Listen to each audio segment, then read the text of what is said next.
Okay, the next section in chapter 22 begins to talk about market structures. Market structure is defined by the number and relative size of those in the industry. And it can be looked at as something as a continuum. At one pole, we have what we call a monopoly. A monopoly is where a single enterprise produces the entire supply curve. At the other extreme is pure competition. We have many sellers, very small in size. Those are the polar opposites. One thing I want to point out, and I do this because the book does this, is it uses pure competition, perfect competition, and competitive industries interchangeably. It will call the same thing three different things. And I didn't want you to get confused. This is what they're talking about. Whereas monopoly is over here.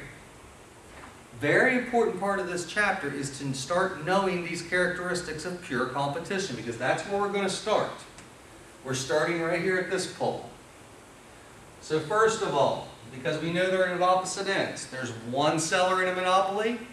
There are many firms in pure competition, each of insignificant size, but there are many of them. Number two, they produce a homogeneous product. Homogeneous means identical. They produce an identical product, no difference whatsoever. Their product and a competitor's products are identical.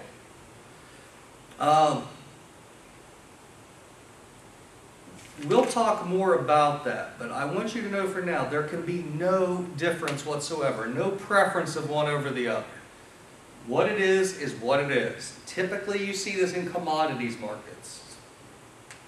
Third, big characteristic of pure competition is they have low barriers to entry.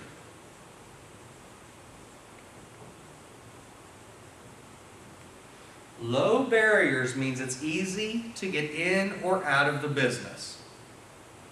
You can start producing, you can stop producing very easily. And there's one more characteristic listed in here.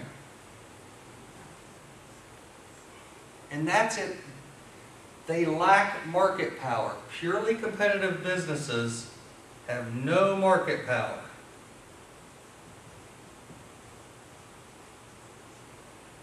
The term they'll use in this chapter is that they are a price taker.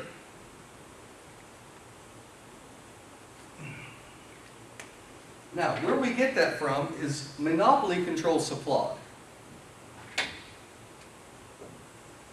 Now, we know from our studies that it's the intersection of demand and supply that set price, so that a firm doesn't fully control that. Monopoly has the power to move the supply curve wherever it likes. Thus, it can change price. However, in pure competition, their output's insignificant to the market. They have no ability to change the supply curve. They have to take whatever the price that the market is paying, and only that. There is no way for them to say that they're different, to charge a higher price whatsoever. If the going rate's $3 and they charge $3.05, they will sell nothing.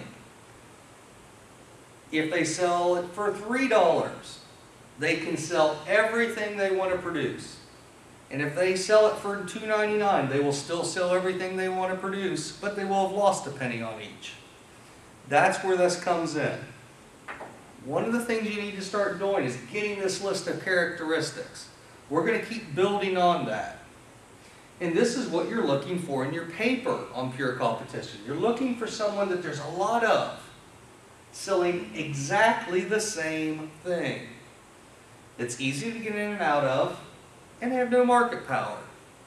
Some common traps there when people are picking businesses. One is hairdressers. Would you go to just anyone to get your hair cut? Probably not. The reason being, they're not identical. Anytime you're dealing with people, that's very difficult to achieve, that identical. Look for things that are identical. And in here, we're going to use the classic example, which is agriculture. A tomato is a tomato. There are different strains of them, but within each one is just as good as the next. And that's what we're going to talk about, is how they function from here on out. All right, we'll go to the next section.